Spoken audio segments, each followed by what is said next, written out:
Broadcasting from our subterranean studios in beautiful Paradise Valley, Pennsylvania, it's Business and Brain Tumor Talk, a unique show with topics to educate, inspire, and implement. Without further ado, here's your host, Rick Franzo. And we are live. Good morning, everybody. Business and Brain Tumor Talk, broadcasting from my subterranean studios here in beautiful Paradise Valley, Pennsylvania. I'm your host, Rick Franzo. And today we're doing the special live streaming broadcast because we have two very special guests and a very important grassroots campaign that's going on right here in the Pocono area. So, ladies, if you would introduce yourselves. I'm Pam Gardsy, and I'm a supervisor for Barrett Township. And Thank you for taking the lead on that, Pam.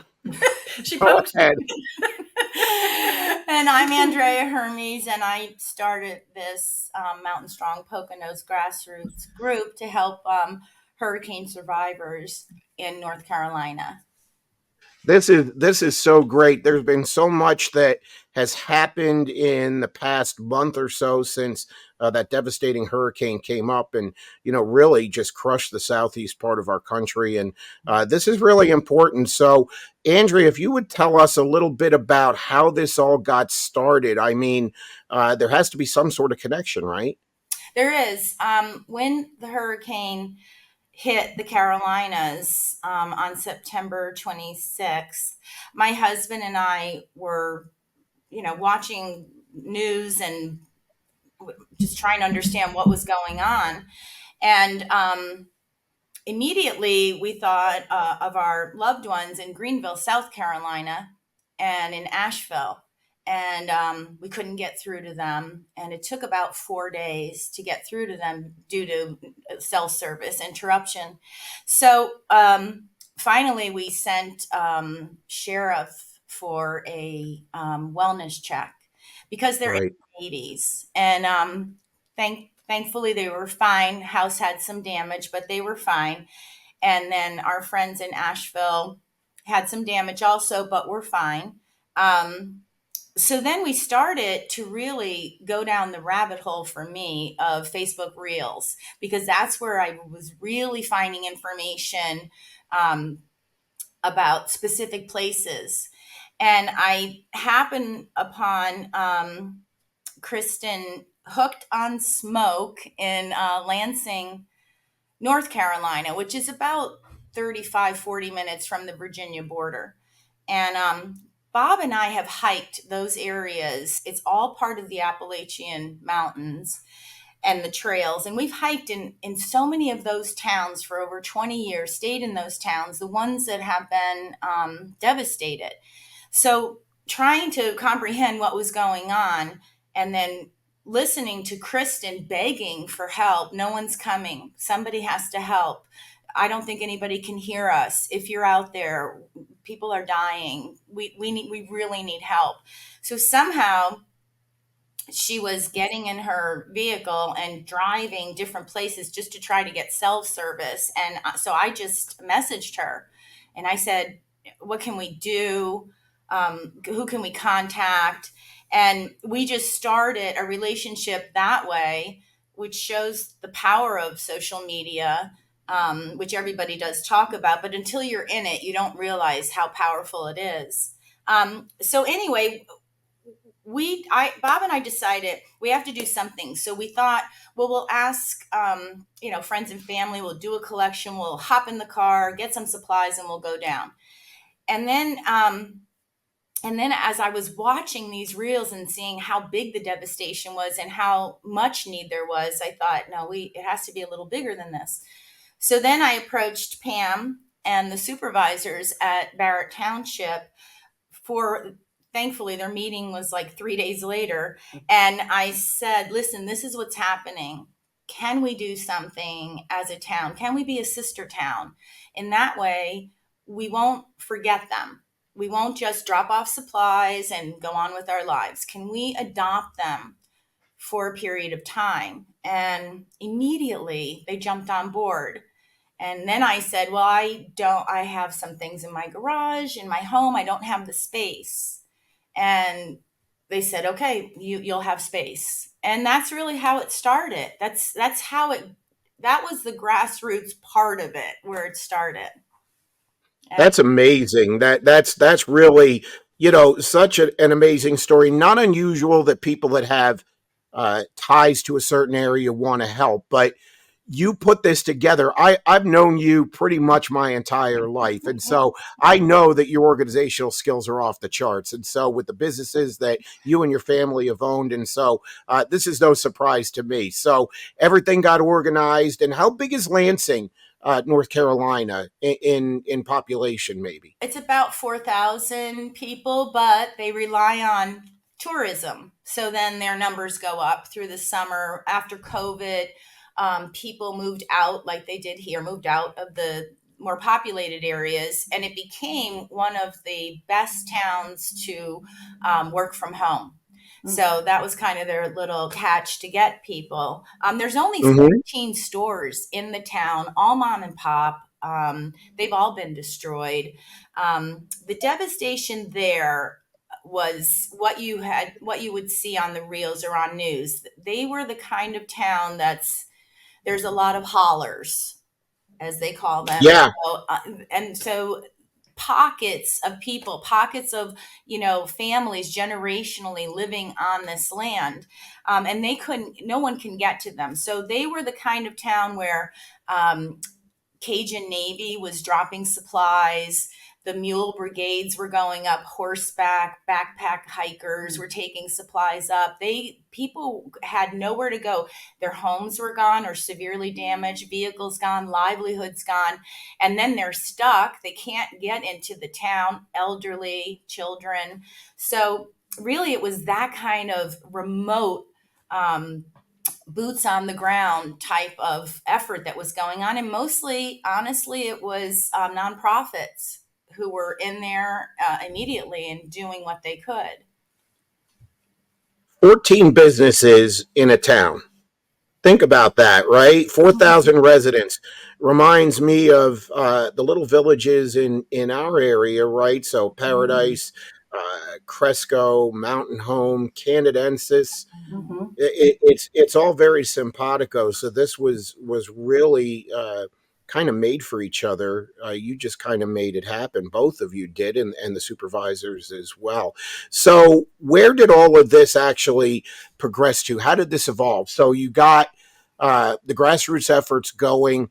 How did you get, besides the township supervisors, which we know Barrett Township, how you did that, but how did you get businesses and individuals and organizations involved in this effort?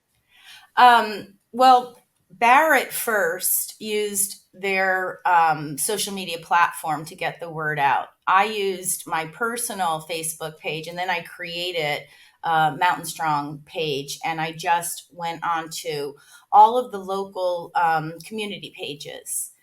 And then I got out of my comfort zone and decided I'm just going to ask people, because all they could say is no.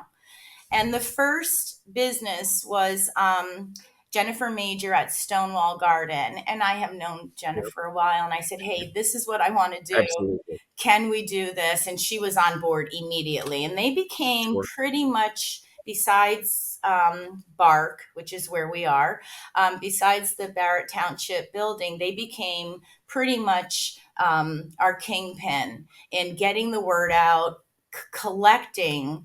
And then I slowly, not slowly, in a couple of days, I opened up a bank account for Mountain Strong Poconos, and those girls at ESSA, Kim and Tina, are amazing.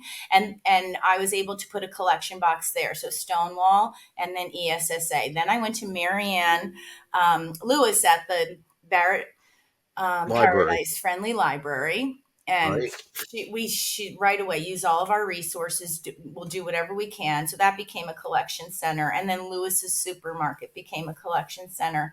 And I have to say, when it started, the first probably week, I thought, this isn't really going to go anywhere. There was, 5 cans here and, some toilet paper here. And I was like, oh, okay. And then all of a sudden, for whatever reason, it blew up. It just blew up. And so we have now reached out to Stroudsburg, Riley and Company Hmm. has a donation box there, the Mount Pocono Borough. But really, it's been just the people of this area, and it's not a big, area, as you know. I cannot tell you the consistent support we've gotten, because then people started donating money. And that's something that we do need, because when Bob and I hit the ground, we need to buy propane and kerosene and gasoline, and we can't travel with those things. But those are the things that make the heaters run, and make the camping stoves run. And so, and gasoline for people and gas cards and all. So Sure. it started out literally so small, and now we're into phase two, actually, that we were discussing last night, because this is phase one. But we also have a trailer that, a trail. Everything has come, Rick. I'm not kidding. I mean, I've asked people for things, but this word of mouth and it's in my opinion, it's mobilized the community. It's something that they're all invested in. And we can talk about ways that that's been promoted, but also things have come to me that I never expected. So, Todd and Peggy Price of Todd Price Nursery and Roy Clark Trucking, they got together and they gave me a call and they said, "Hey, you kind of have a lot of stuff now. How are you getting it down there?" So Bob and I were thinking, "Wow, we'll rent a U-Haul. I don't know. We'll figure it out. It'll happen." All right, we're going to get a trailer for you. And in my mind, I'm thinking, oh, one of those things you pull on the car. Okay, that would be nice. No, a tractor trailer showed up for our donations. And they are paying for everything. They are donating the trailer. And Roy is donating his time, which is a 9-hour drive down and a 9-hour drive back. I mean, how do you thank someone for that? The goodness of their hearts Yeah.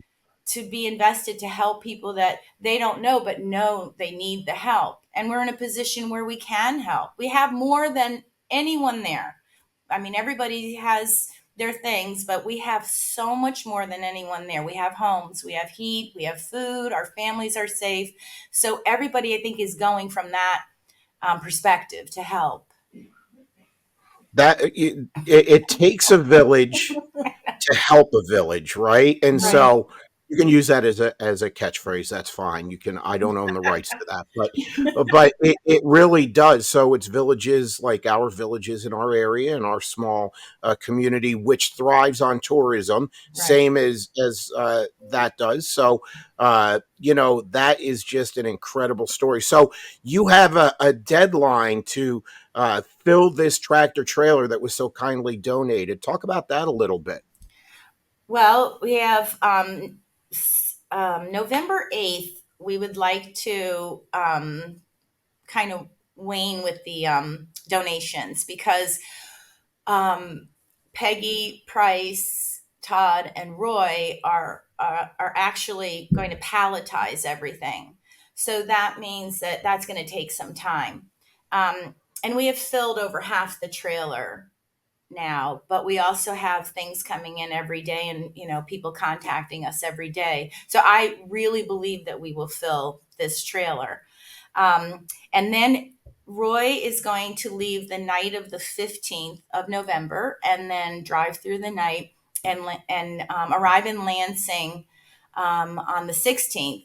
So the other part of this, Rick, is that so many people were touched by this story across the country, and they all wanted some way to help. And I think out of the goodness of their hearts, they just said, okay, let's get a trailer, let's get some whatever, U-Hauls, pack the car, we'll just go down. And what happened was it became overwhelming for the people on the ground there. They have makeshift distribution centers, so they're all volunteer. Now you have a tractor trailer coming in. So who's unloading it? How much water can we actually store? How many clothes can we store? So it became Yeah. more stressful for the people on the ground trying to distribute what was given out of people's hearts. So the second part of this is you have to have someone on the ground. You have to organize what you're doing. And by us and the township adopting Lansing, we have the mayor on board. We have Kristen, who's the owner of Hooked on Smoke that I do want to talk about, and Taylor Lannon, who's the owner of Jimmy and Jean's Entertainment Center. We have them on board. We've organized. They know when we're coming. They will have a forklift. They will have the volunteers. They don't want any more clothes. There's distribution centers throughout Western North Carolina that have piles and tons of clothes, and they have no one to go through them. And most likely a lot of that will be thrown away because they don't have the resources to divide it up. So we have gone through every piece of clothing and we've boxed everything: men's, women's, children, snowsuits, winter hats. Like, everything is organized. So they just have to take the box and put it where it belongs. So the distribution center will take our clothes because it's not stressful for them. Every box that we have is medicines and, you know, camping gear. Everything's labeled. So it's just going to really be take it off the truck and go put it where it belongs in the distribution center. That's really big. It's not something you think about, but it is really big when you're working with volunteers and people that have to go back to their lives, and the volunteers are waning now. And maybe they're volunteers from the town who have to, address their own lives. So that's been kind of a big thing for us, that we were able to make the connection and that we do have a plan, and that it is all of these generously donated items will go and be used in Lansing and the Lansing area. The logistics are just unfathomable. They're overwhelming, right? So that's what really is the part that is it's getting everything there is one thing. Having it distributed to where it needs to go for who the people that need it, that's the real challenge. Pam, I'm going to go to you. Talk about Barrett Township a little bit. Similar sized area. Talk about the history of Barrett a little bit if you can, and some of the things that make Barrett so special and really such an integral part of the Poconos here. Mm-hmm. So when Andrea came to us, our first thinking was, sounds just like Barrett. Small community made up of 5 villages. Mm-hmm. We've gone through disasters here in the 1955 flood. More recently than that, we had Sandy, and we've always been a community that pulls together to help each other. So given that kind of history that we have, we thought it was a perfect fit.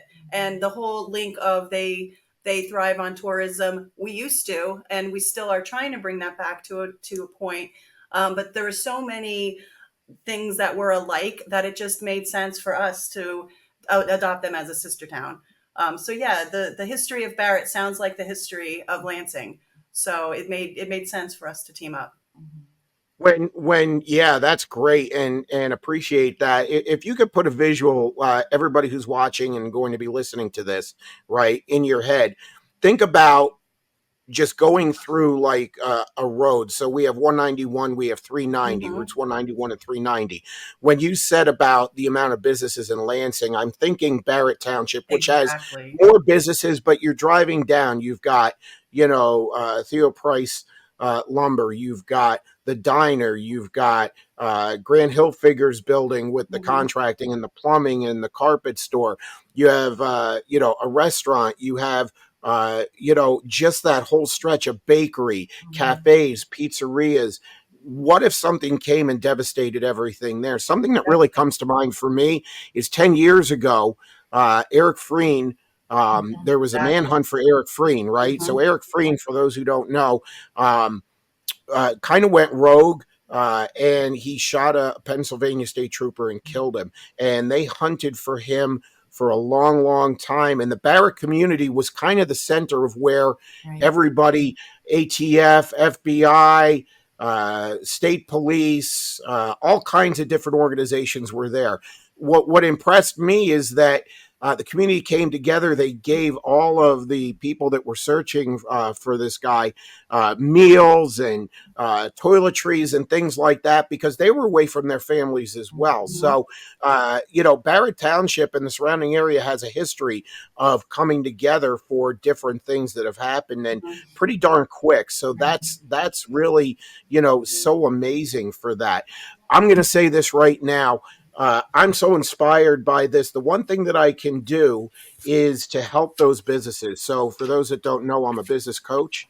And so I would be willing, if you would spread the word down in Lansing, when these businesses want to get back up on their feet, they can call me and I will coach them for free. Oh, Rick. I will help them to get back on their feet.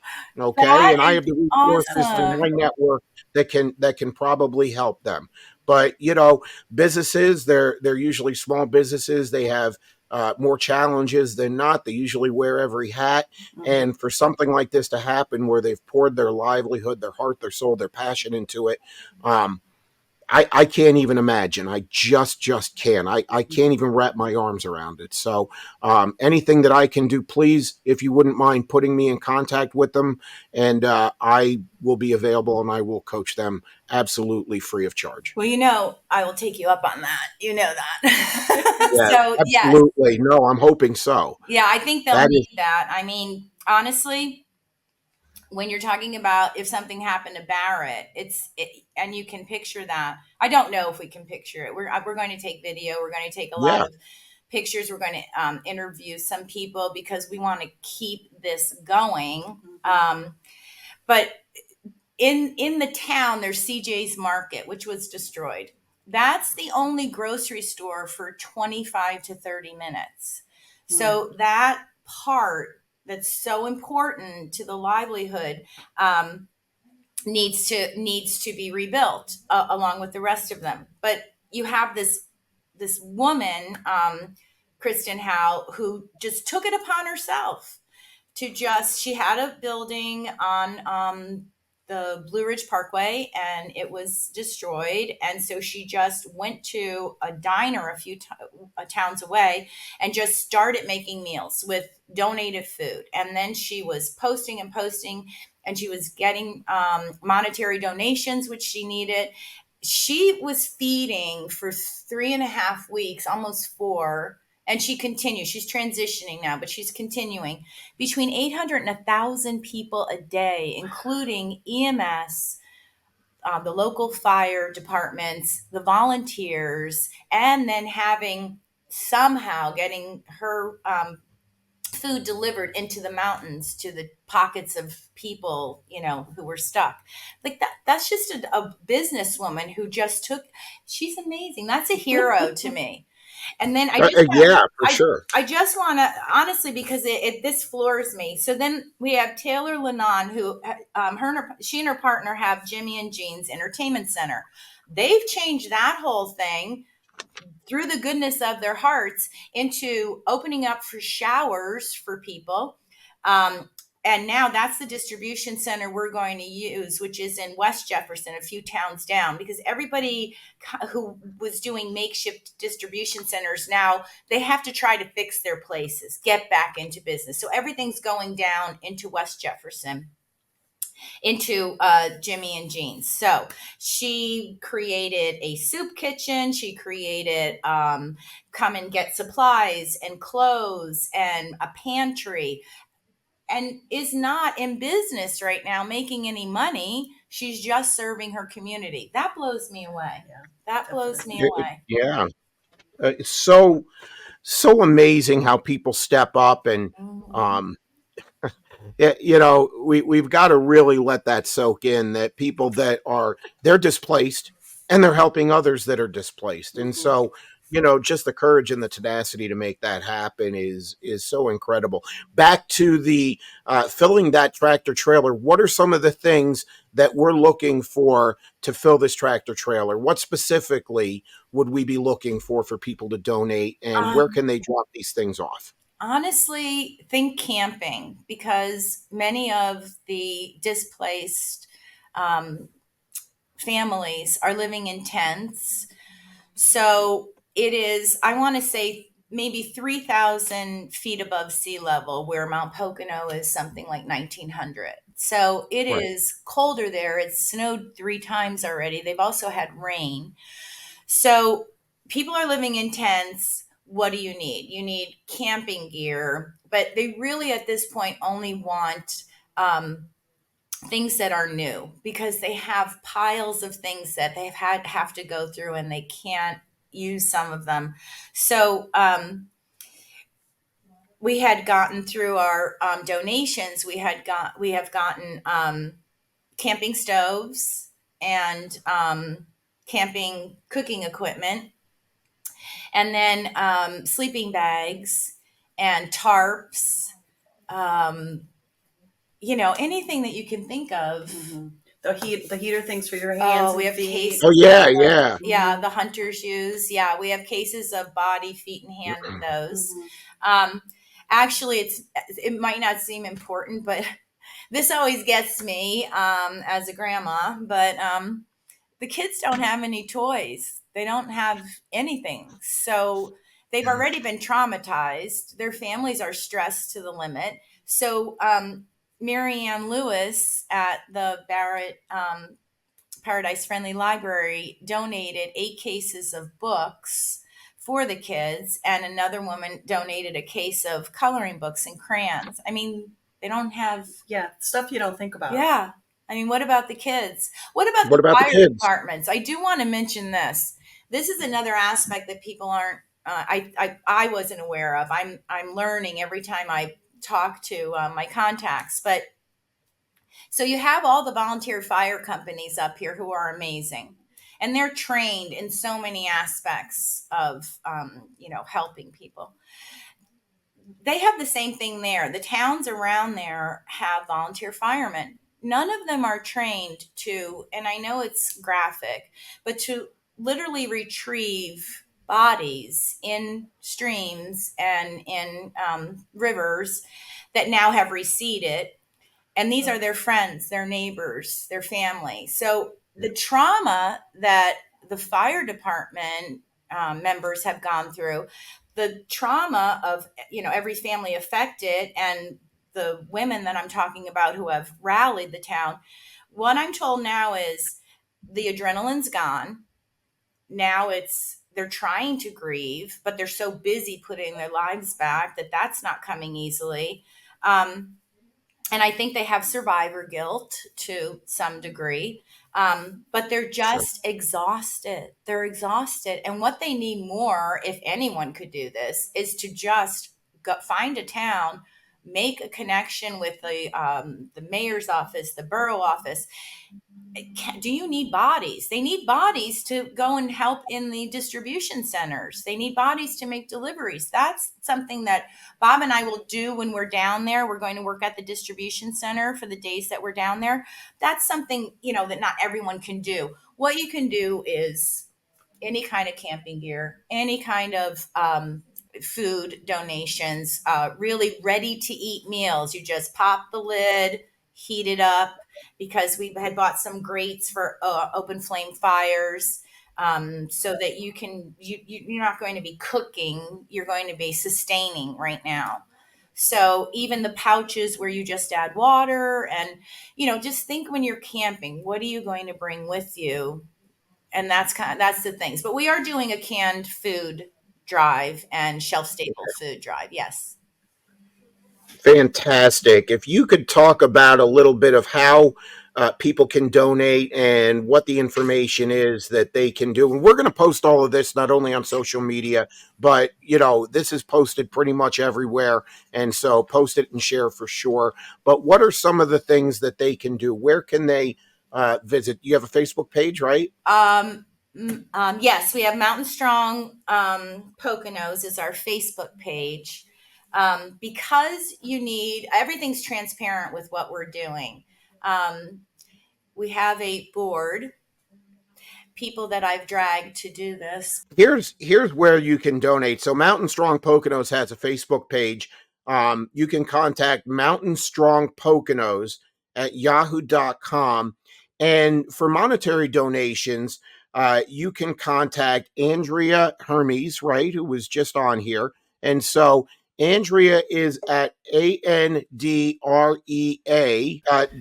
Hermes, HERMES, Mountain Strong Poconos at yahoo.com. And you can Zell Andrea at Andrea Hermes, Mountain Strong Poconos at yahoo.com. We lost it. This is what live TV is all about. We're working without a net here. And so, Andrea and Pam are back. So we were just going over a little bit of what the information was so that everybody could go and find a place to donate and how they can donate money or canned goods or toys or camping gear and things like that. Any parting words? I'm going to start with you, Pam. Anything you'd like to say to take us out on this? The first thing I want to say, it's very ironic that this building that we are in right now, doing such a wonderful thing, is the same facility that supported the Eric Frayne manhunt. So I think that's very ironic. But so this is the facility to come to drop off your donations. We can accept checks here for Andrea. We'll make sure she gets everything donated. We're located at 1200 Route 390. It was the former Barrett Elementary Center. And I think one of the most important things to realize is this isn't going to be all cleaned up in a month and we're done. Good, this is over. This is ongoing. We're talking about rebuilding an entire town. So I think that's really important for people to realize that it's going to take some time. And that school, it's so ironic, right? Everything is just filled with irony. All three of my kids went to the school, to the former Barrett Elementary, right? And so, so many good memories there for sure. And, now it's a place, and it's been a place where people can help other people. So thank you for that, Pam. Really appreciate that. Andrea, parting words. Well, first of all, thank you for doing this for us and for offering your services to the people of Lansing. That's amazing. Every day, literally, I come into this office and I say, something came to me that I did not ask for to this organization. I just have to thank the people of the Barrett community.